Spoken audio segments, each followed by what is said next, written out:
এখন যে এরকম একটা পরিস্থিতি দাঁড়িয়েছে, আপনি বলছেন তাজুল ইসলাম তিনি ইন্টেনশনালি এই কাজটা করেছেন, তাহলে কি তাজুল ইসলাম সরকার আর সেনাবাহিনীকে মুখোমুখি দাঁড় করিয়ে দিয়েছে? তাই তো আমরা তো দেখতে পাচ্ছি তাই।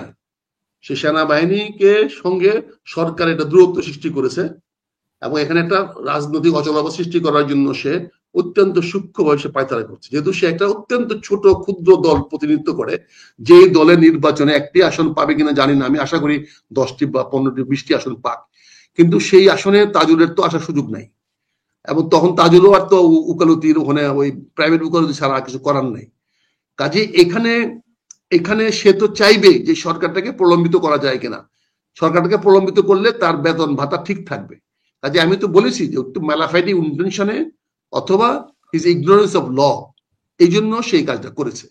এই দুইটার কারণেই সেই কাজটা করেছে এবং এতে আজকে সারা জাতিতে কর্মসূচি হয়েছে। সারা জাতি একটা মানে দুর্ভাবনায় পড়ে গেছে। সবার মধ্যে কথা হচ্ছে সেনাবাহিনীতে কি ঘটছে, সেনাবাহিনীতে কি ঘটছে। সেনাবাহিনীতে কোনো কিছু ঘটতেছে না, কোনোই ঘটার সম্ভাবনা নাই। সেনাবাহিনী এই নিয়ে মাথা ব্যথাও নাই, তারা এই নিয়ে চিন্তাও করছে না।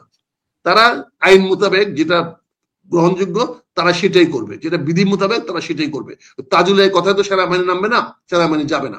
সেনাবাহিনী যাবে ডক্টর ইউনূস সাহেবের কথা। ডক্টর ইউনূস সাহেব যেভাবে ডাইরেকশন দিবেন, উনি সুপ্রিম কমান্ডার, উনি মিনিস্টার ডিফেন্স অলসো, এবং সেনাবাহিনী কখনোই বলে নাই যে আমরা ডিফেন্স মিনিস্টারের আদে থাকবো না। ওর আর্ম সার্ভিসেস বোর্ডেরও দায়িত্ব, আর্ম ফোর্সেস ডিভিশনের দায়িত্ব ডক্টর ইউনূস সাহেবের। ডক্টর ইউনূস সাহেবের নির্দেশ তারা মানবে, সেই নির্দেশ যা বলবে সে অনুযায়ী তারা কাজ করবে। এখানে কোনো কনফিউশনের কোনো জায়গা নাই, এখানে কোন রকম ধাঁধা বা ধান্দাবাজি কোনো দরকার নেই। কিন্তু তারা অবশ্যই, তবে তারা অবশ্যই তাজুলের কথা মতো চলবে না, তারা অবশ্যই তাজুলের কথা মতো চলবে না। ওকে, আমি যেটা বুঝতে চাচ্ছি, আপনি একজন অভিজ্ঞ রাজনীতিবিদ, হ্যাঁ, আপনি লটাও ভালো বোঝেন, সেই জায়গা থেকে যে দেখুন, তাজুল ইসলাম যদি সেনাবাহিনী এবং সরকারকে মুখোমুখি দাঁড় করিয়ে দেয়, তাহলে আমি দেখতে চাই তাতে জামাতের ফায়দাটা কি, জামাতের লাভটা কি?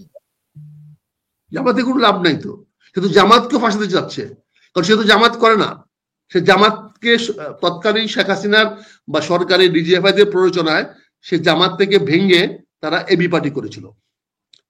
তারা তো জামাতেরও না, তারা তো জামাতেরও ক্ষতি চায়। তাদের একটাই স্বার্থ যে ইউনূস সরকার অথবা একটা কনফিউশন বাংলাদেশে থাকুক, ইউনূস সরকার প্রলম্বিত করুক। ইউনূস সরকার প্রলম্বিত হইলে তার সুবিধা, সে তার চাকরিটাকে আরো দীর্ঘকাল ধরে রাখতে পারবে। যতদিন ডক্টর ইউনূস থাকবে ততদিন মতো সে থাকবে।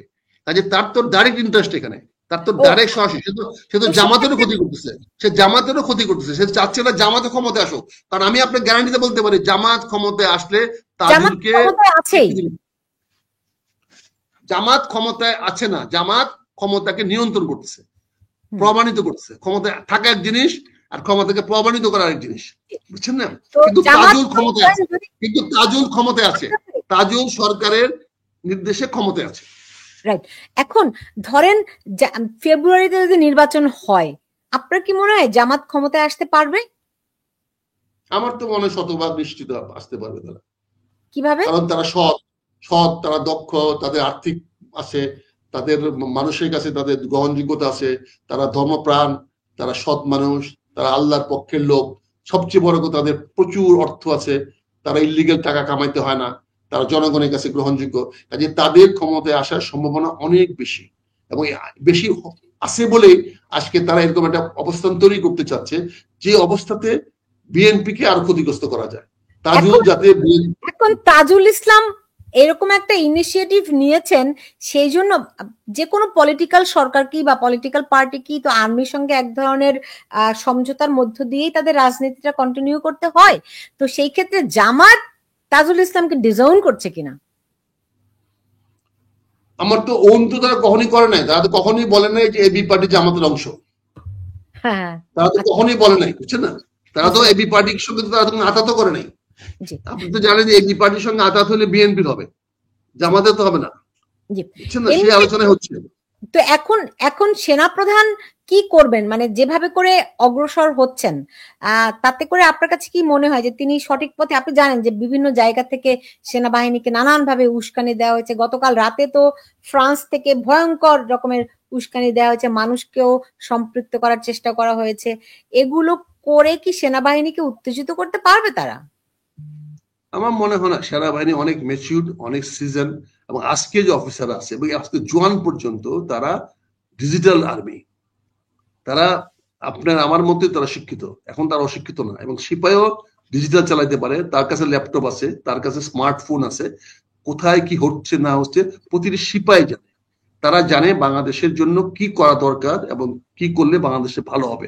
এই মীর জাফরের যুগ নাই যে সেনাবাহিনী নিয়ে এক পাশে দাঁড়ায় থাকলাম আর সিরাজউদ্দৌলার সঙ্গে যুদ্ধ করে সিরাজউদ্দৌলা হারিয়ে গেল। ওই রকম দিন নাই। এই বাংলাদেশ সেনাবাহিনী এই দেশের জনগণের রক্ষা করার জন্য, রাষ্ট্রকে রক্ষা করার জন্য, তার অখণ্ডতা বজায় রাখার জন্য, সার্বভৌমত্ব বজায় রাখার জন্য অতীতে সংগ্রাম করে আসছে, বর্তমানে করতেছে, আগামীতেও করবে। এই সেনাবাহিনী বাংলাদেশের দেশপ্রেমিক সেনাবাহিনী। এই সেনাবাহিনীর মধ্যে কোনো বিভেদ সৃষ্টি করা যাবে না।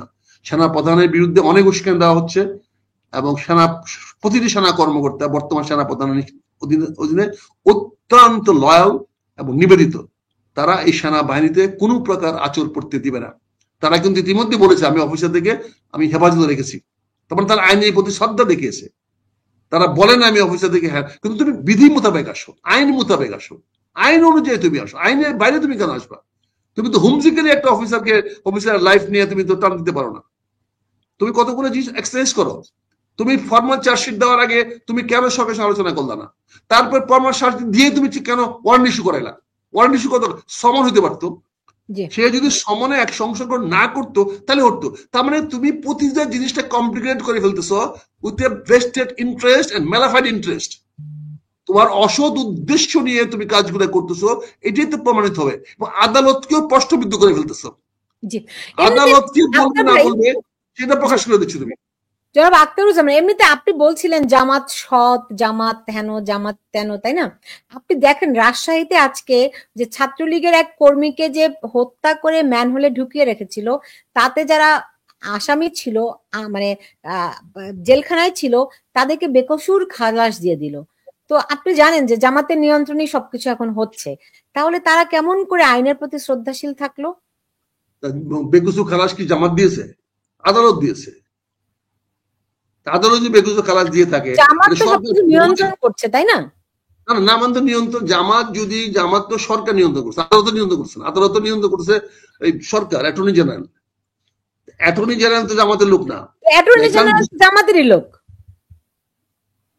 আমার মনে হয় না, আপনার সঠিক বলছেন। আপনার মনে হয় না? এনিওয়ে, তিনি শেখ হাসিনাকে ফাঁসিতে ঝুলাতে চাচ্ছেন, তিনি আওয়ামী লীগের বিরুদ্ধে কাজ করছেন, আওয়ামী লীগের পক্ষে কাজ করছেন। সে একজন প্রসিকিউটর। সে ঝুলানো কে?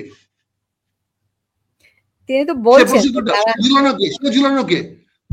সে মামলাটাকে দায়িত্ব দিবে, সরকার সিদ্ধান্ত নেবে ঝুলাবে কি ঝুলাবে না। কথা বুঝতে পারছেন আমি কি বলছি? না, সরকার সিদ্ধান্ত নেবে, বিচারক সিদ্ধান্ত নেবেন, তাই না? না, বিচারপতিকে তো সরকার বিচারপতি বানিয়েছেন কেন?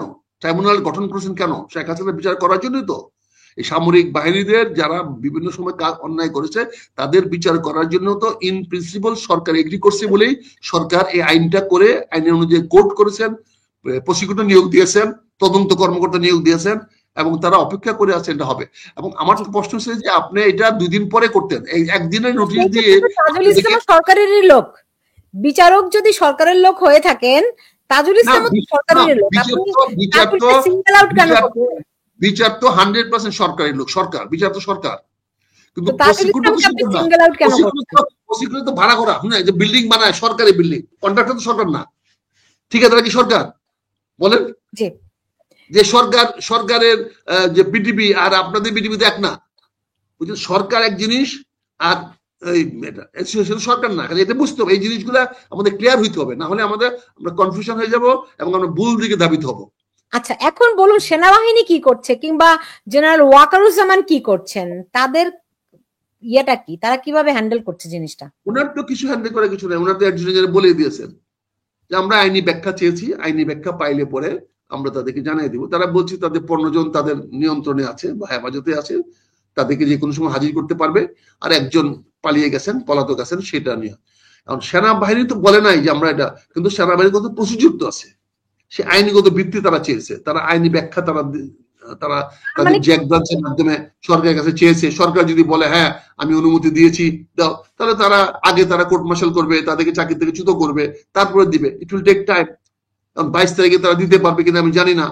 আর এখানে কি সমন ইস্যু হয়েছে না ওয়ারেন্ট ইস্যু হয়েছে? আর সমন ইস্যু হইলে তো সময় আছে, সমনের টাইম এক্সটেন্ড করা যায়, এরাও নিজেরাও গিয়া আদালতে দাঁড়ায় টাইম চাইতে পারে। এখানে তো গ্রেপ্তার হওয়ার সুযোগ আমি দেখি না। অনেকেই বলছেন কি যে সেনাবাহিনীর সঙ্গে ডক্টর ইউনূসের বিরোধ কিংবা ধরেন দূরত্ব তৈরি হচ্ছে এর মধ্য দিয়ে। হচ্ছে না তো রে ভাই, এটা তো প্রথম দিন থেকে হয়ে আছে। এটা হচ্ছে কোথায়? প্রথম থেকেই তো হয়ে আছে, এটা হচ্ছে কোথায়? কিরকম? উনি তো সেনাবাহিনী যে তাকে টিকায় রাখছে, তাকে যে ক্ষমতায় বসিয়েছে, এটা এখন অনুরোধ করতেছেন না। উনি তো প্রথমেই বলে দিলেন উনার নিয়োগদাতা হলে ছাত্ররা, এখন ছাত্রদের বসে ছাত্র নাই কে, তো উনার শক্তিটা কোথায়? উনি তো শক্তিহীন মানুষ, উনি তো সেনাবাহিনীর আনুগত্য নিতে পারেন নাই, এবং নিতে পারেন নাই বলে তো আজকে উনি ক্ষমতা থাকতে পারছেন না, উনাকে চলে যেতে হচ্ছে। বুঝতে পারছেন না? কাজে তো দূরত্ব কাকে চলে যেতে হচ্ছে? ডক্টর ইউনূস সাহেবকে। কবে চলে যাবেন উনি? কোথায় চলে যাবেন? উনি তো বলেছেন ফেব্রুয়ারি পরে চলে যাবেন। ও, এটা কি আপনি জানেন না? নির্বাচন আমরা যেন কোনো কিছু মানে মানে ভাজা ডিমটা উল্টা খেতে পারেন না, কিছুই জানেন না আপনারা, প্রশ্ন করে সব আমাদের মুখে শোনাবে না। আপা আপা এই ডিপ্লোমেসি জার্নালিজম ডেঞ্জারাস। না না, আপনি বললেন তো চলে যাচ্ছেন, তো হঠাৎ করে আবার কোথায় চলে যাচ্ছেন এই জন্য আর কি জিজ্ঞেস আপনি করলাম। জানেন না চলে যাচ্ছে কিনা? যদি ফেব্রুয়ারিতে নির্বাচন হয়, উনি কি নির্বাচন করবেন? আপনি এটা জানেন না? আপনি কি জার্নালিস্ট হলেন তাহলে? আপনি বলছেন প্রফেশনাল জার্নালিস্ট আপনি। না এখন আমাকে তো বলেছেন কেন? আপনি আমাকে তো বলেছেন কেন আপা? না না না, আপনাকে দিয়ে আপা আপা আমি যদি ডক্টর ইউনূসের সমালোচনা করতে পারি, আমি কিন্তু সুলতানা আপারও সমালোচনা করতে পারি। অফকোর্স আপনি তো পারেনই, কেন করবেন না? সমালোচনা করা তো ভালো। সেটাই বললাম, আমাকে সুযোগ দিয়েন না, আমাকে সুযোগ দিয়েন না। আমাকে সুযোগ দিলে আমি বলে ফেলবো।